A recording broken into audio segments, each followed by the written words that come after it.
Je précise, cette fois-ci, nous avons avec nous des professionnels d'éthique et des acteurs du numérique. Ce matin, nous avons le plaisir d'avoir des enseignants et des directeurs d'école pour enclencher ce qu'on appelle cette nouvelle route, cette révolution. Le ministre parlait ce matin de désenclaver le chemin de la connaissance et du savoir. On est dans cette perspective-là. On disait que l'éducation a besoin de beaucoup de ressources, et pourtant les ressources, on le sait, sont limitées. Il nous faut d'autres stratégies innovantes, et on sait que le numérique peut être évidemment une des stratégies claires pour, en utilisant moins de ressources, mais en atteignant beaucoup plus de personnes et par d'autres stratégies, notamment à travers le téléphone portable. Donc bienvenue à ces professionnels, bienvenue de prendre le temps d'être avec nous cet après-midi. Ce rendez-vous, cet événement est le fruit de partenariat, on le sait, entre le ministère de l'Éducation nationale, le partenariat mondial pour l'éducation et Discovery Éducation, et également Matenna qui nous accompagne dans cette route, dans cette révolution à travers évidemment le numérique. Donc nous remercions ces institutions, mais nous remercions en particulier le ministre Maliga qui a joué le rôle de facilitateur. Il est le président, on le sait, du comité éthique, risque, gouvernance et finances du partenariat mondial de l'éducation. C'est un des 4 comités importants dans le cadre de cette institution mondiale qui rassemble évidemment, qui appuie les pays en développement, notamment Haïti, en essayant de renforcer le système d'éducation. Merci pour son rôle de facilitateur, mais particulièrement nous devons saluer, remercier l'Association haïtienne des médias en ligne. C'est leur activité, nous leur avons donné évidemment feu vert, c'est eux qui coordonnent l'activité de cet après-midi. Je ne fais que placer quelques mots pour introduire ces échanges. Encore une fois, merci à vous toutes et à vous tous. Et tout de suite, je cède la parole à celui qui a joué ce rôle de catalyseur en permettant la tenue de cet événement de cet après-midi. Monsieur le ministre Maliga, la parole est à vous.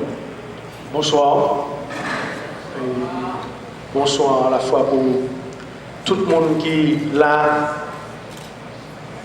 Oasis Hotel, dans la ville de Port-au-Prince, Haïti, après-midi, pour participer dans le 2e atelier sur le futur de l'éducation et du numérique. Un gros bonsoir ou bonjour pour tout internaute qui suivent à distance l'activité qu'a faite là. Et je vais commencer par dire un gros merci à toute délégation Discovery Education qui est déplacée dans plusieurs villes des États-Unis pour capable là avec nous en Haïti. Et je remercie le président Discovery Education International, Kelly Campbell, qui est sous panel là et qui accompagnait de délégation qui font dialogue avec Haïti pour explorer possibilités de partenariat, possibilités de coopération. C'est deuxième session parce que session matin, c'est une session très remplie, full, ça l'a été comble avec le ministre de l'Éducation qui était ouvert activité, que je remercie parce que c'est sans hésitation que le ministre Agilor Cadet a accepté l'idée que Discovery Education vienne explorer avec Haïti qui sont capables de développer pour nous moderniser le système éducatif là.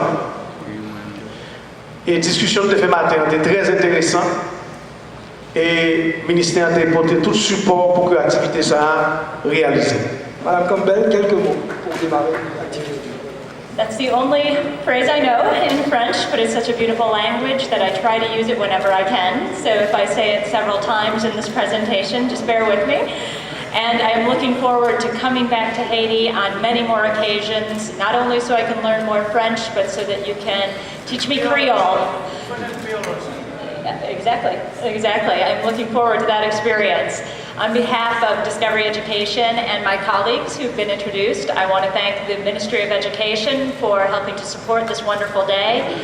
to Minister Managat for your kind words and support of Discovery Education as well, and to Madame Mahalia for working with us over the last 2 years to envision a path forward between this wonderful country and the teaching and learning that Discovery Education brings all over the globe. Et bonsoir tout le monde, bonsoir à l'équipe de Discovery, bonsoir à l'ex-ministre Maniga, qui certainement à qui on dit merci d'abord pour le fait quand même d'avoir pensé à nous très rapidement quand on a eu contact et on a l'équipe de AHML, rapidement on a tout mis en marche au niveau de la machine et jusqu'à aujourd'hui et pour que finalement nous puissions vraiment avoir cette opportunité chaque jour, on dit chaque fois que nous-mêmes nous avons l'opportunité pour nous parler du secteur Sahara. Secteur média en ligne, c'est un secteur qui est tellement porteur, c'est un secteur qui charge en pile bagaille et dans un pays qui a un pile problème. L'on parler justement de l'éducation, on leur songer effectivement qu'il y a un pile monde, un pile jeune qui a accès à nouvelles technologies, à réseaux sociaux.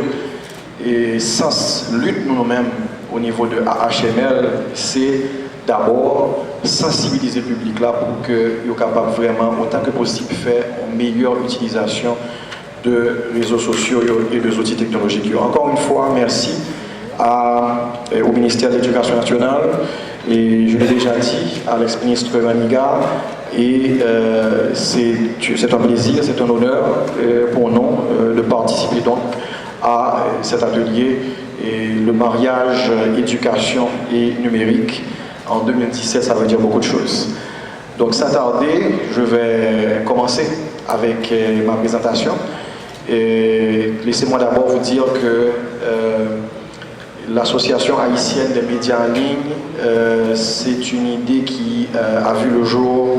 On a démarré nos opérations en 2016.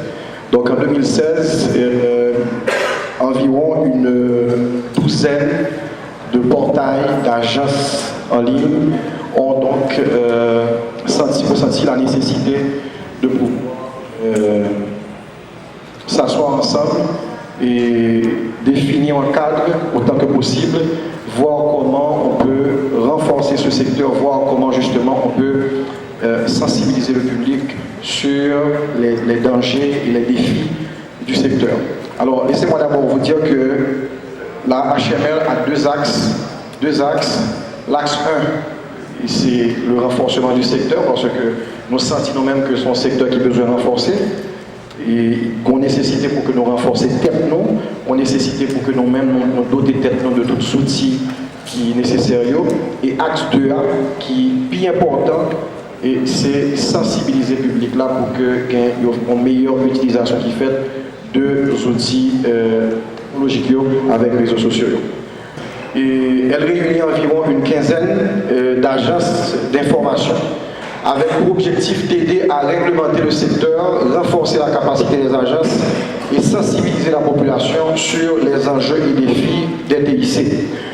Parmi les projets forts de la HML, on peut citer entre autres le lancement prochain d'un centre multimédia qui sera destiné à la formation des jeunes, des professionnels de la communication et des médias en ligne et 2 programmes de formation à distance via les téléphones portables. Alors parmi les actions, je cité entre autres que dans définition dans ça que nous y même, offrir une mosaïque d'informations aux consommateurs par la diversité des sites et pages web membres. Au niveau de la HML, il y a différents portails. Il y a des portails qui sont spécialisés dans les informations, dans les informations politiques. Il y en a pour le sport, il y en a pour la culture. Donc c'est cette diversité quand même qui est intéressante. Défendre les droits des membres et au besoin prendre des positions publiques sur les thématiques ou des sujets d'intérêt public, assurer la fiabilité des informations publiées et ou diffusées sur le réseau de l'association, créer une banque d'informations accessible aux membres, lutter pour le respect des droits d'auteur sur la toile et lutter contre la désinformation. On m'a fait remarquer que le dernier aspect, ça, c'est une plus grosse bataille que nous avons menée au niveau de HML et puis le vent, nous parlons pour qui ça. En termes de sensibilisation, bon, nous sommes très présents. Il est difficile pour qu'un monde qui est très actif sur les réseaux sociaux, peut-être, ou pas croiser de toute façon au moins une fois avec un HML, et faire plus d'une cinquantaine de messages de sensibilisation différents sur les réseaux sociaux. Et on est très présent en général, et lors de certains événements, on a été très présent pendant le passage de Mathieu, avant, pendant et après le passage de Mathieu. Et des messages de sensibilisation, des messages justement pour porter le public à comprendre que gagner ont gens vraiment priorité sur les réseaux sociaux. Alors j'ai juste sélectionné quelques-uns des messages. Je pense que le message sur la droite en bas, certainement ça vous dit quelque chose parce que c'est un message qui a été repris et partagé par des dizaines de milliers de personnes, je n'exagère pas, et parce que justement nous avons estimé que lors du décès de l'ancien président René Préval, il y avait justement une utilisation abusive et malhonnête, je dirais, même ça que nous dénoncé là, il était fait à la mort du chanteur Kessie, il était fait à la mort de plusieurs artistes, des artistes connus, et très souvent les gens oublient, les gens en quête de sensation, c'est pour y partager. Et ça, c'est quelques-unes des ajustements que nous avons utilisés pour faire de la sensibilisation. Bon, cette sensibilisation, si on l'a fait au niveau des médias, on a été très présent au niveau des médias, on a participé à différentes émissions, sur Le Point, sur Radio Télé Métropole et sur Télé Caraïbes, on a participé à Forum autant que possible parce que pour nous, ce qui est important, c'est autant que possible, c'est marcher, parler de ça faire.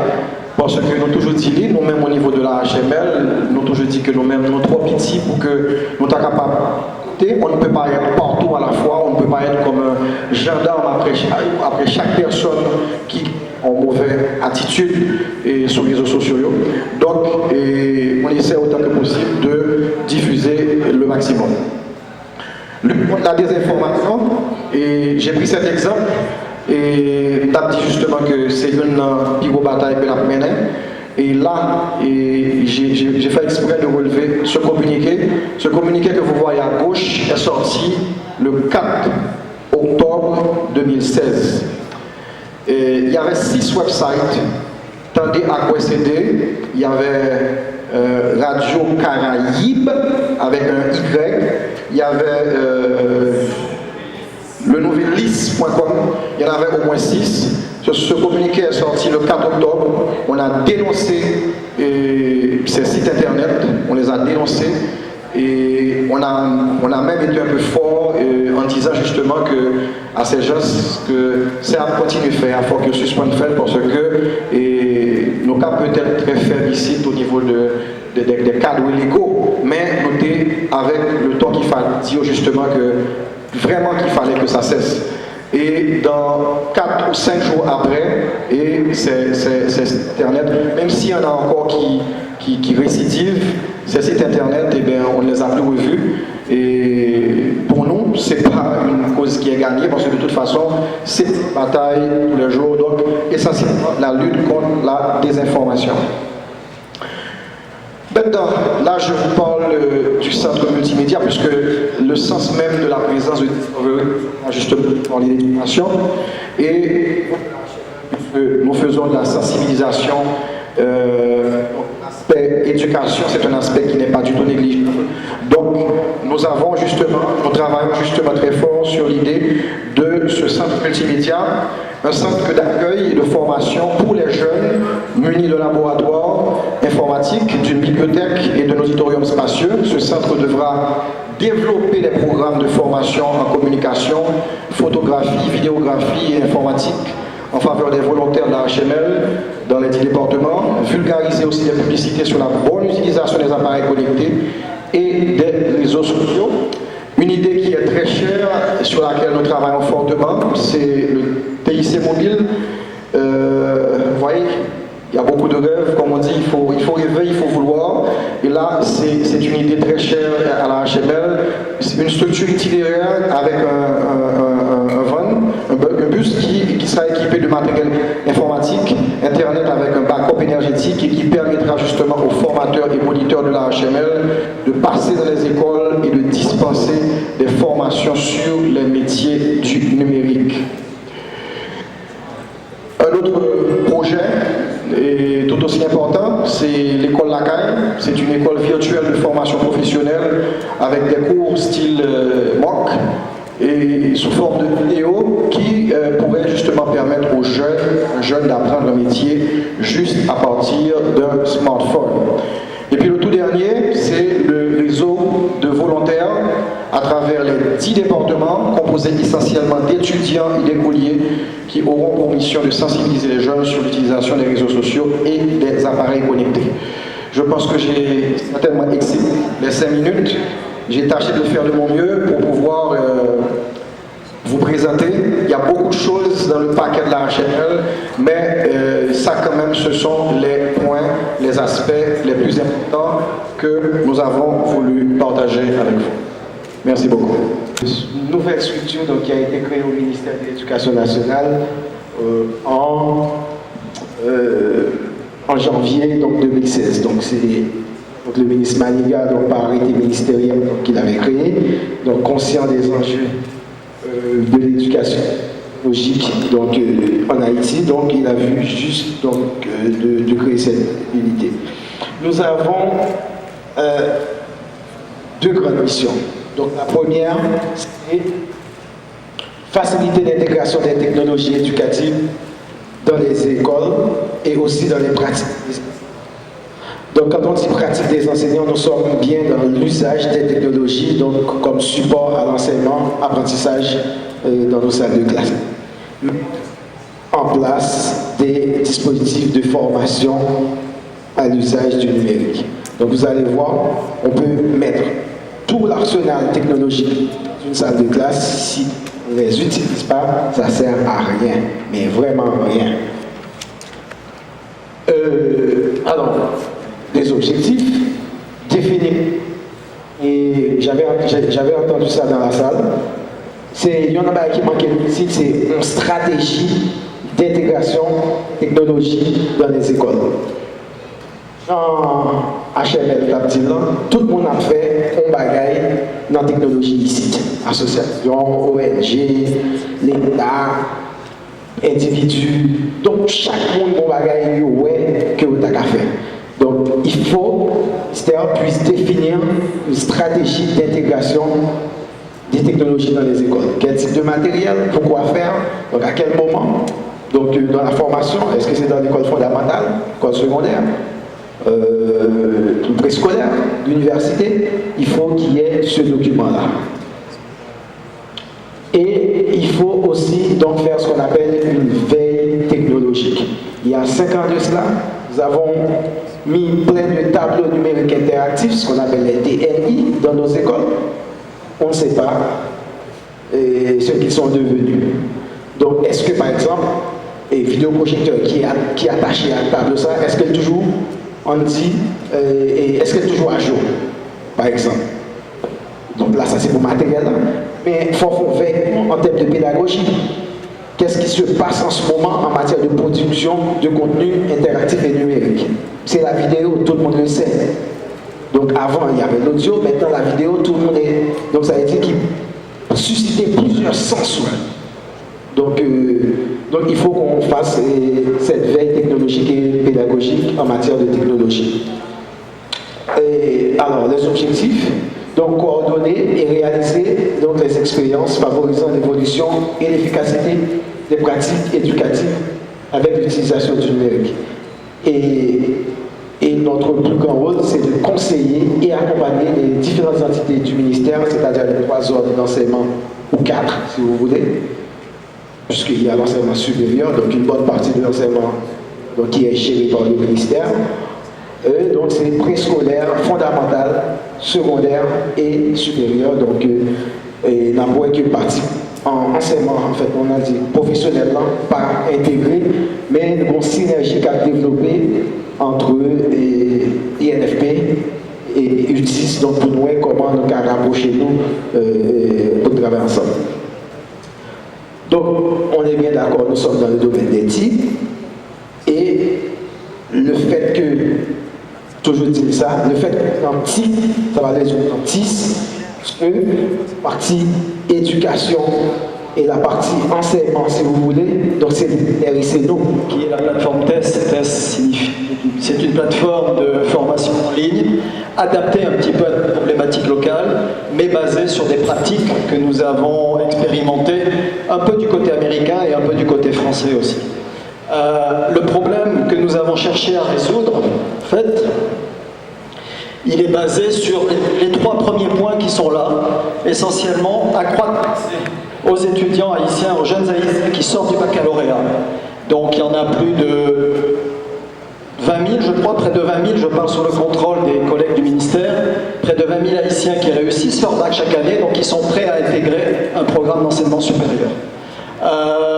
Très peu d'entre eux, quelques milliers peut-être, une dizaine de milliers, vont trouver une place dans les universités de référence haïtiennes, qu'elles soient publiques, privées ou d'État.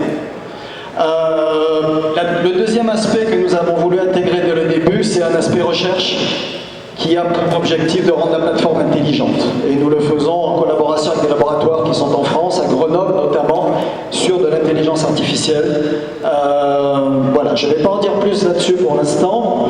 Alors qu'est-ce que c'est ? Je parle en français, la présentation est en anglais, hein, j'espère que ça ne sera pas un problème pour aucun d'entre nous. C'est une plateforme sécurisée qui est hybride parce que nous avons estimé qu'on ne pouvait pas tout faire en distanciel et qu'il fallait réinjecter une partie de présentiel un petit peu dans la formation en ligne.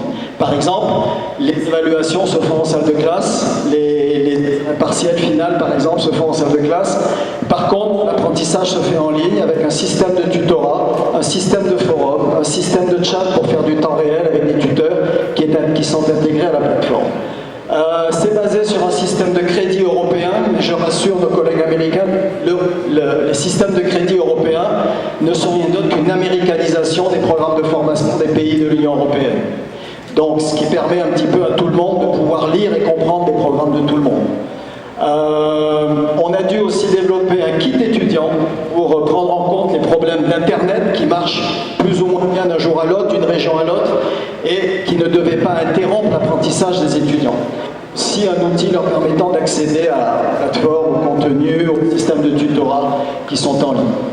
Donc là, je sais que mon temps est court. Donc ce que nous avons de disponible sur notre plateforme, nous avons des programmes de support en maths, en communication orale française, en communication orale en créole, et les contenus de maths sont en français et en créole. Nous avons aussi un livre d'éveil qui est un peu de sciences, géographie et histoire. Je vais vous montrer rapidement une petite vidéo qui va vous faire un résumé de tout ce que je suis en train de vous dire.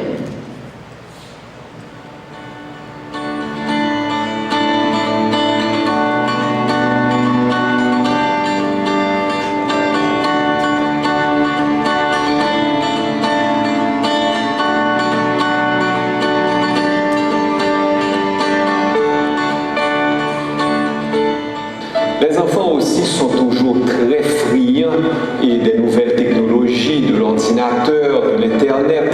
Je fais un travail avec le tableau informatique, c'est plus chouette. Je veux voyager, je veux voir différentes images. Il faut qu'en dépit de ces défis, la réalité de notre pays, vous connaissez bien, on a pu faire quelque chose d'extraordinaire. Je vois que c'est, comme j'ai dit, extraordinaire.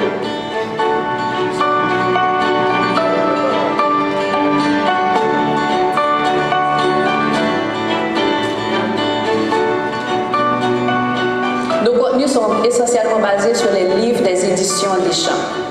Donc nous, notre but, c'est de moderniser l'éducation. Premièrement, commencer par la formation des enseignants pour qu'ils utilisent la technologie dans leur salle de classe avec les enfants et surtout aider les enfants à être plus participatifs. Vis-à-vis du programme, il reste toujours figé devant son computer. Il ne demande pas de sortir à chaque instant, il reste là. Et même après 1 heure de travail, quand on dit c'est l'heure, messieurs, on doit retourner en salle de classe, ils veulent encore continuer sans fatigue. Depuis qu'on utilise les produits de retail, j'ai remarqué que les classes sont plus animées, les élèves ont plus de plaisir à apprendre. Et on arrive également à permettre aux parents de travailler à la maison, même dans les moments difficiles. Je préfère les tableaux qui ont des images parce que lorsque je travaille dans les livres, c'est plus. Quand je travaille, lorsque j'ai fini, je fais tout bien, on ne me dit pas très bien. Je préfère les tableaux interactifs. Ces contenus qui sont électroniques, quelque part, et parlent davantage aux enfants. Aussi, il y a ce côté interactif où il y a le son avec l'image. Il y a également une réaction de ces programmes d'enseignement et sur les actions des enfants. Tous les tests pilotes qui ont été faits dans des environnements scolaires, dans certaines écoles qui se sont engagées. C'était mon pari de réussir à faire 4 minutes et demie, je vois. Donc l'idée, c'est que la technologie affecte déjà notre vie quotidienne. Je disais à quelqu'un ce matin que déjà votre mobile a déjà remplacé le téléphone, mais a déjà remplacé dans le pays votre passeport, votre télécommande, votre carte d'identité, votre billet d'avion pour partir. Ça a évolué et au point où nous en sommes, c'est sûr que le mobile sera l'interface privilégiée dans les années à venir.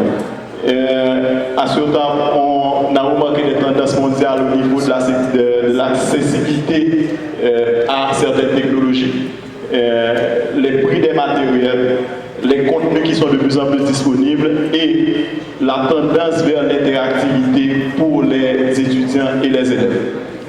On travaille avec les institutions pour résoudre des problèmes au niveau de la logistique, au niveau du support, au niveau des contenus, de la formation, et on essaie d'être le plus abordable possible en fournissant des produits de très bonne qualité, mais à des prix abordables. D'abord, nous avons pensé qu'il fallait intégrer l'approche conceptuelle au collège, utiliser le numérique comme outil, comme objet, et il fallait porter les enfants à comprendre ce que c'est. Donc, très tôt, nous leur demandons de fabriquer du matériel numérique, mais avec des objets de rebut. Par exemple, nous avons introduit un cours de robotique au collège Catherine-Soir, et pour les enfants de 5-6 ans, nous leur avons demandé de fabriquer des robots selon leur conception, et à partir de ces robots-là, ils vont chercher à voir quelle application qu'on peut faire avec ces robots. Et il y en a un qui avait même à un certain moment mis un numéro d'ordre, un numéro dans son robot, en disant si jamais, quand il sera entrepreneur, si la production a des problèmes, il pourra aller ramasser tous ces robots ayant ce numéro-là. Mais nous avons également des kits de robots pour leur apprendre de manière très concrète, très scientifique, ce que c'est que la robotique. Si vous regardez en bas à gauche, par exemple, une application de la robotique, c'est sur l'agriculture.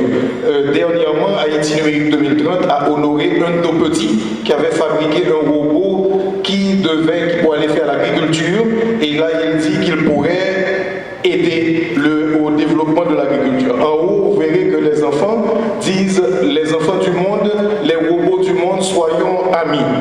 Mais l'un des problèmes que nous avons confrontés au collège en introduisant la robotique aussitôt, les parents ont eu, parce qu'ils ont dit qu'eux, ils n'ont jamais fait de la robotique, comment faire pour accompagner les enfants? Alors, on a décidé de ne pas éliminer cette formation-là, on a préféré introduire des ateliers de formation pour les parents en robotique. Samedi dernier, par exemple, nous avons fait la formation de près de 80 parents pour pouvoir accompagner leurs enfants dans ce développement de la robotique. Mais nous faisons aussi la programmation avec eux un peu plus tard. Par exemple, là, il y a des élèves de la classe de seconde qui ont appris à programmer des robots. Et là, on a tout type de robots, nettoyeurs des rues, robots chercheurs, etc. Et nous faisons également l'utilisation du numérique, comme Rétel vient de présenter, avec des tableaux numériques où les enfants sont vraiment plus intéressés à suivre les cours. Et dans les salles de classe actuellement, je peux dire au collège Catherine-Soir, 90% de nos élèves possèdent leur tablette ou leur laptop pour pouvoir apprendre de manière interactive. Mais le problème qui se pose, il faut aussi former les professeurs.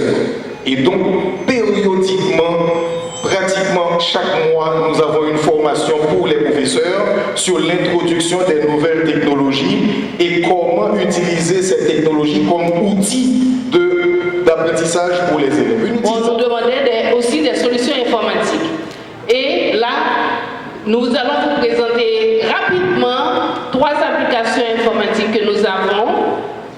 Le espace, le School Management, laissez-moi vous donner,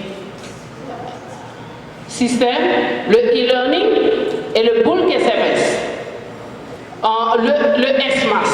Le SMAS, c'est une application qui prend en compte l'école. C'est une application de gestion pour les écoles. Et on met toutes les informations dès l'inscription de l'étudiant jusqu'à l'université. Et également les informations relatives aux enseignants.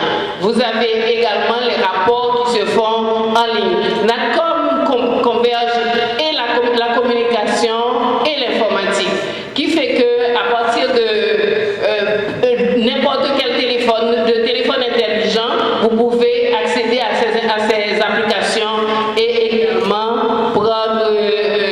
vous informer de ce qui se passe à l'école pour vos étudiants, vos enfants. Objectif, je vais vite là. Fournir un outil pour la gestion de l'école, fournir le canal de communication efficace entre l'école et la famille, parce que cette application vous permet de suivre vos enfants à l'école. Fournir un service d'e-learning pour les étudiants et les enseignants. It's been very informative, and in fact I see so many synergies and commonalities between conversations we have all over the globe and what you're doing here on a daily basis. And I do want to thank you in advance. We're the newest member of the ecosystem, and we're getting 30 minutes, and everyone else was cut off so quickly at the 5-minute mark. So between me and my colleague, Lauren Kahn, we're going to give you an overview of Discovery Communications and Discovery Education, and give you a few case studies of different implementations we've done around the globe. Some of you may have seen some of this morning, so I will try and be brief. Discovery Education is part of the global media company Discovery Communications. Most people are most familiar with the Discovery Channel. And our founder, Mr. John Hendricks, founded the Discovery Channel on the belief that everyone is a lifelong learner and innately curious. And they're designed instinctually to be very curious about the world around them. And so when he, 30 years ago, said, everybody is watching sports 24 hours a day, or they're watching music videos 24 hours a day, they should be interested in watching educational programming if it's done right 24 hours a day. And with the very first program he put on the air, the first phone call he received was from a teacher wanting to know how to get this content into the classroom. So today, Discovery Communications is a global media organization in over 220 countries and territories around the globe and in 45 languages. We take great pride on our ability to take content from everywhere, far reaches, and localize it to the needs of the individual country's culture and language, and make it meaningful to the students and the teachers who are teaching it on a daily basis. At Discovery Education, I'm going to give you a little bit of an overview of Discovery Communications, but do we have sound? Classroom on a hard drive or on an individual device, we can do that. All the way to the far end of the spectrum with a fully online, cloud-based digital solution that replaces a textbook on a day-to-day basis. We find that every implementation we do is a journey and needs to be on the ground, learning from the educational ecosystem in place as well as the teachers and students themselves. Avec des directeurs d'établissement, avec des enseignants, avec des exercices pratiques, où on a pu avoir accès sur la plateforme de Discovery Education, où on a pu faire des exercices concrets. Cet après-midi était un peu plus une occasion pour vous permettre de mieux comprendre en Haïti qu'est-ce que nous avons. Donc ça a été l'occasion, j'ai invité plusieurs personnes pour vous expliquer un peu c'était quoi et à quelle étape nous sommes aujourd'hui vers cette culture STEM. Donc vous avez eu plusieurs présentations. Et c'était aussi l'occasion pour vous d'expliquer à ce public et à ceux qui nous observent et ce que vous pourriez pendant cette exploration et après continuer de faire avec nous. En guise de conclusion, je vais appeler 2 personnes pour conclure avec moi. Un ami, Jean-Marie Altema, devenu se tenir à mes côtés. Et je vais appeler aussi la Koukajou, parce que j'avais bien voulu vous expliquer aussi pour cette conclusion que nous sommes malgré tout à un virage en Haïti. Ce virage, c'est qu'il y a de plus en plus de personnes qui comprennent qu'il faut prendre cette route, mais on n'a pas nécessairement, comme beaucoup l'ont dit, cet élément de politique qui intègre le tout dans un seul ensemble. Et pour conclure, je voudrais quand même, parce que je les avais invités, c'est important, en 2 minutes, que vous voyez des expériences pilotes qu'on a aujourd'hui. Et que une de ces expériences, c'est une institution privée qui est en train justement de comprendre que la salle de classe doit avoir ses contenus ludiques et qu'on apprend par les arts, par le jeu, par la créativité. Et je voulais que vous expliquiez et montriez très rapidement cette expérience que j'avais voulu que Discovery Education voit. Bonsoir tout le monde. Je vais vous parler de la Koukajou. Je suis Alexandrine Benjamin, je sais que le temps nous bouscule, donc je vais être très rapide. La Koukajou, c'est un programme télévisé éducatif pour enfants. Donc, le programme est produit par Blue Butterfly Collaborative, qui est un média de transformation des enfants pour le développement international. Donc, le programme est aussi produit par Musca Group, c'est notre partenaire technique. Et puis, avec le support de la Focale et le WK, Killer Foundation. Donc, nous avons pour l'instant seulement 6 épisodes. Les épisodes sont subdivisés en, comment on va dire ça, des petits vidéos.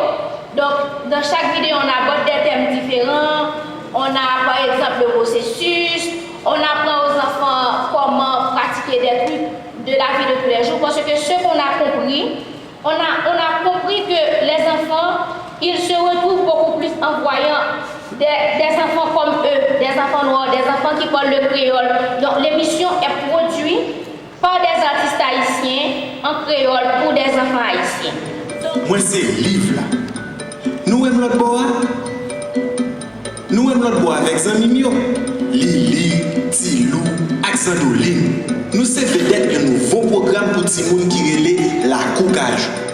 C'est un programme qui fait pour tout le monde dans le pays, il est réalisé ici en Haïti grâce à la collaboration d'une équipe professionnelle haïtienne qui tient.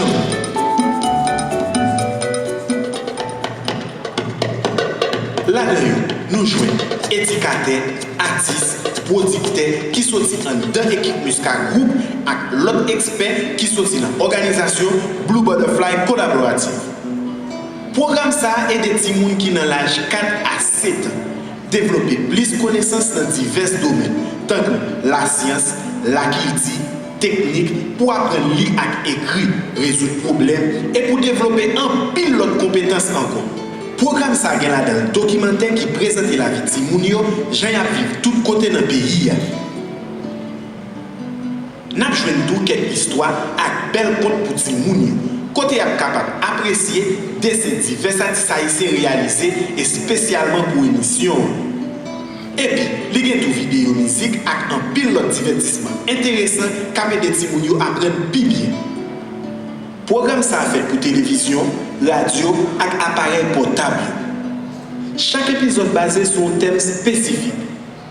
Méthode qui est utilisée pour réaliser le programme basée sur une série technique et expertise bien établie. Nous cherchons bon jeunes spécialistes dans l'éducation qui aident nous travailler sur un plan éducatif qui est bien chita. Et puis nous cherchons des gens pour tester le programme et pour voir qui gens a réagi. C'est ça une expérience scientifique. C'est pour faire expérience ça pour apprendre ça qui marche et ça qui pas marche. Nous sommes capables de dire assurance, c'est une approche qui baille bon résultat. Ça, c'est une recherche qui fait sous même qualité de programme avec la Koukajou, tout côté dans le monde montré.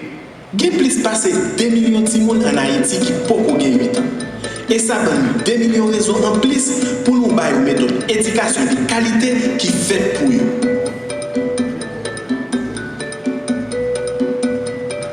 c'est fini Kounia. Merci parce que nous t'avons regardé. La Koukage était possible grâce à Sipo, WK Fondation Kellogg et VOCA.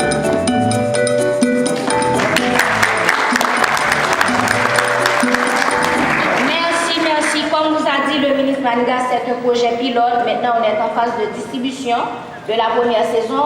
On essaie d'évaluer le programme pour pouvoir avancer. Je remercie également le ministre pour les efforts. Merci à vous. Merci à la Koukajou.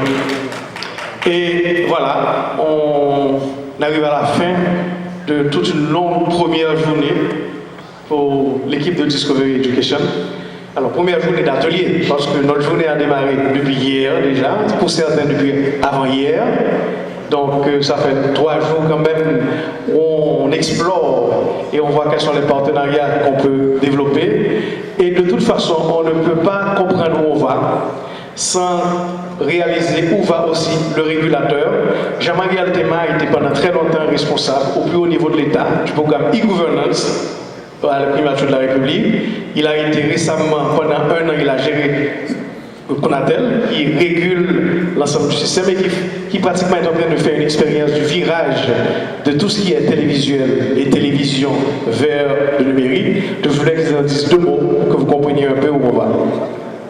Merci mon ami Nesmi. Il faut dire aussi que j'ai laissé le chapeau de régulateur. Maintenant, je suis engagé pour le développement du secteur. Donc, je remercie mon ami Nesmi et aussi l'équipe de Discovery Education pour vraiment avoir organisé cette activité. Et j'ai voulu être là et c'est pour ça que je suis là. Et mon engagement pour ce secteur va au-delà d'un poste et d'une position, parce que je crois que tout le monde doit se mettre ensemble pour que le pays puisse bénéficier des avantages du numérique. Effectivement, le Conseil national des télécommunications que j'ai dirigé pendant 1 an, donc je viens à peine de passer le maillet à quelqu'un d'autre, ça fait exactement quelques heures, et on a lancé l'expérience pilote de télévision numérique. Et tous les acteurs que j'ai rencontrés, je leur ai dit une chose: il faut de la production. Il faut de la bonne production, parce qu'on ne peut pas faire du numérique sans de la production de qualité. Et c'est pour ça que je l'ai expliqué, je l'explique aussi à mes amis, il faut développer des contenus dans des thématiques qui puissent permettre au développement social et au développement économique du pays.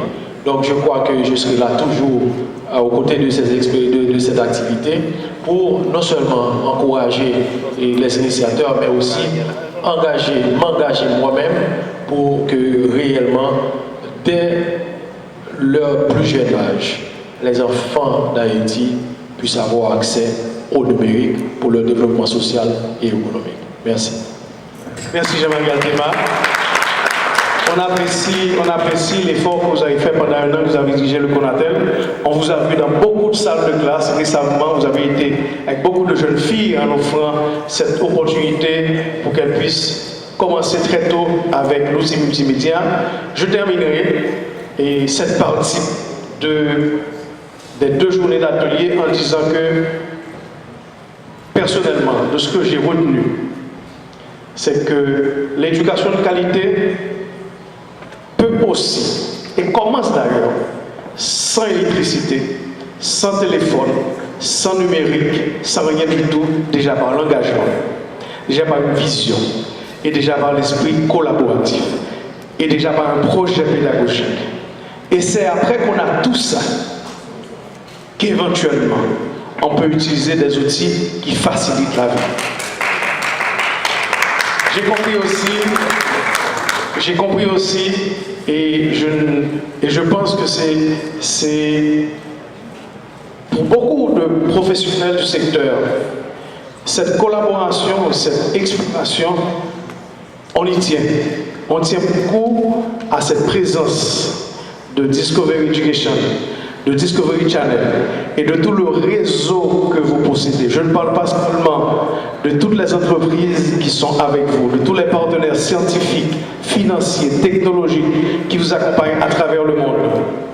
Mais je pense que Haïti a de plus en plus besoin de cette coopération, de cette collaboration. Et je sais qu'avant votre départ, avec le ministère de l'Éducation nationale et de la formation professionnelle, on aura déjà dessiné le contour d'une collaboration future, donc comment on veut poursuivre cette collaboration, et aussi au-delà du ministère, avec l'ensemble des partenaires, secteur privé, le secteur éducatif, qui étaient là et qui veulent, avec nous tous, avancer sur cette voie. Je vous remercie. Tout ce qui a fait le déplacement, le ministère qui n'a ménagé aucun effort pour que cette activité se réalise. Bien sûr, la Fondation Matana à l'initiative, au départ et à l'arrivée de cette initiative, et tous ceux-là qui vont continuer à cheminer avec nous. Son ballon centré, la continue, je suppose qu'il faut arriver plus loin. Et non seulement ballon centré, parce que dans pile l'autre acteur, y compris l'association des médias en ligne qui accompagne Jodi en œuvre ça, y compris tout l'autre acteur qui est dans le système éducatif là ou pas, qui gagne des projets innovants. Le message c'est que faut travailler de manière collaborative. Chaque monde pourquoi pas capable de réussir, ça n'a dit là, tant aussi longtemps que nous pas créer une plateforme. J'aime moins que le travail à la fête. J'aime moins qu'aux États-Unis, nous-mêmes, nous nos réseaux d'acteurs qui sont là-dedans, le secteur public, le secteur privé, les entreprises, les constructeurs, les infrastructures online, tout le monde qui marche dans le mouvement. C'est pour ça que je vais inviter tout le monde à là. On peut commencer à comprendre, personne ne peut pas gagner bataille ça pour ni ministère, ni l'école privée, ni entreprise, ni monde qui est dans la technologie, ni monde qui est dans la communication. Ça doit faire partie d'un plan global. Merci et à très bientôt.